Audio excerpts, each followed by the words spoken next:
கொலை கடலூர் மாவட்டத்தில் தெற்கு திட்டை என்ற பஞ்சாயத்து தலைவர் ராஜேஸ்வரி அவர்களை தரையில் உட்கார வைத்து வன்கொடுமையை பிடிப்பது இது போன்ற சம்பவங்கள் தொடர்ந்து வருகின்றன.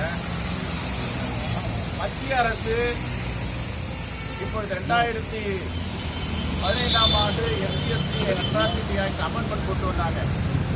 அந்த அமெண்ட்மெண்ட் ஆக்ட்ல ரொம்ப தெளிவாக சொல்லியிருக்கிறாங்க, இது போன்ற சம்பவங்கள் நடக்கக்கூடாது. மாநில அரசு 6 மாதத்திற்கு ஒரு முறை SC/ST தடுப்பாணை குழுவை கூட்ட வேண்டும், கண்காணிப்பு குழுவை. அந்த கண்காணிப்பு குழு இதுவரை கூட்டவில்லை. 6 மாதத்திற்கு ஒரு முறை கூட்ட வேண்டிய SC/ST கண்காணிப்பு குழு ஒரே ஒரு முறை எடப்பாடி பழனிசாமி அவர்கள் முதலமைச்சரான பிறகு செப்டம்பர் மாதம் முதல் வாரத்திலே கூட்டப்பட்டது. இந்த 5 ஆண்டுகளாக ஏன் கூட்டவில்லை என்ற கேள்வியை எழுப்பியிருக்கிறோம். தொடர்ந்து கற்பழிப்பு, கொலை, பெண்களுக்கு பாதுகாப்பு இல்லாத நிலை, மாநில அரசின் மீது நம்பிக்கை இல்லாமல் ஆளுநரை நாங்கள் அணுகியிருக்கிறோம். புதுடெல்லியில் இருந்து எங்கள் துறையின் தலைவர், மகாராஷ்டிராவின் எரிசக்தி துறை அமைச்சர் டாக்டர் நிதின் ராவத் அவர்களும் ஒரு கடிதம் கொடுத்திருக்கிறார். தமிழக காங்கிரஸ் கமிட்டி சார்பாகவும் ஒரு கடிதம் கொடுத்திருக்கிறோம். அந்த கடிதத்தில் இனிவரும் காலங்களில் பெண்களுக்கு பாதுகாப்பு வேண்டும், உயிருக்கும் கற்புக்கும் பாதுகாப்பு வேண்டும். பஞ்சாயத்தில் இருக்கின்ற தலைவர்கள் அவர்களுக்கு வன்கொடுமை ஏற்படாமல் மாநில அரசு பாதுகாப்பு வழங்க வேண்டும். எந்தெந்த மாவட்டங்களிலே இப்படி போன்ற நிலைகள் இருக்கின்றனோ அதை ஆராய்ந்து களைய செய்ய வேண்டும்.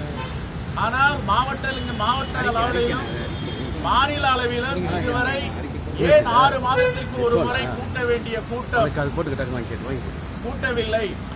வன்கொடுமை தடுப்பு சட்டத்தில் தெளிவாக சொல்லுகிறது, முதலமைச்சர் 3 கூட்டங்கள் தொடர்ந்து நடத்தவில்லை என்றால் அவர் மீது முதல் தகவல் அறிக்கையை பதிவு செய்யலாம் என்று 2015 SC/ST அட்ராசிட்டி ஆக்ட் தெளிவாக சொல்லுகிறது. ஆனால் முதலமைச்சர் கடந்த 5 ஆண்டுகளாக இந்த கூட்டத்தை கூட்டாமல் செப்டம்பர் மாதம் முதல் வாரத்திலே கூட்டியிருக்கிறார். இதையெல்லாம் தவிர்க்க வேண்டும். தொடர்ந்து மாவட்ட வாரியாக முதலமைச்சர் தலைமையில இந்த கூட்டத்தை 6 மாதத்திற்கு ஒரு முறை கூட்ட வேண்டும். இதுதான் SC/ST அட்ராசிட்டி ஆக்ட் அமெண்ட்மெண்ட் சொல்லுகிறது. இதை தொடர்ந்து நடத்தி வந்திருந்தாலே இப்படிப்பட்ட வன்கொடுமைகள் நடக்காமல் பார்த்துக் கொண்டிருக்கலாம். ஆனால் இதை ஏன் இவர்கள் தவிர்த்தார்கள் என்று தெரியவில்லை. ஆகவே ஆளுநர் அவர்களிடம் புகார் அளித்திருக்கிறோம்.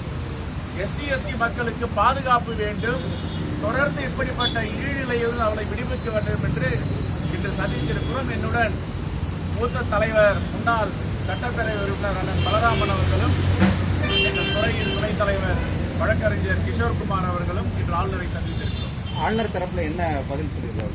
ஆளுநர், உங்களுடைய குறைகள் நியாயமானது. ஏற்கனவே நான் தலைமை செயலரிடம் பேசியிருக்கிறேன். இது போன்ற அவலங்கள் இந்த நாட்டில் நடக்கக்கூடாது, இதையெல்லாம் சரி செய்யுங்கள், நடவடிக்கை எடுங்கள் சொல்லியிருக்கிறேன். நடவடிக்கை எடுத்திருக்கிறார்கள் என்று சொன்னார். இனிவரும் காலங்களிலே இப்படிப்பட்ட குற்றங்களும் வன்கொடுமைகளும் நடக்காமல் நான் பார்த்துக் கொள்கிறேன் என்று உறுதியளித்திருக்கிறார். Okay sir.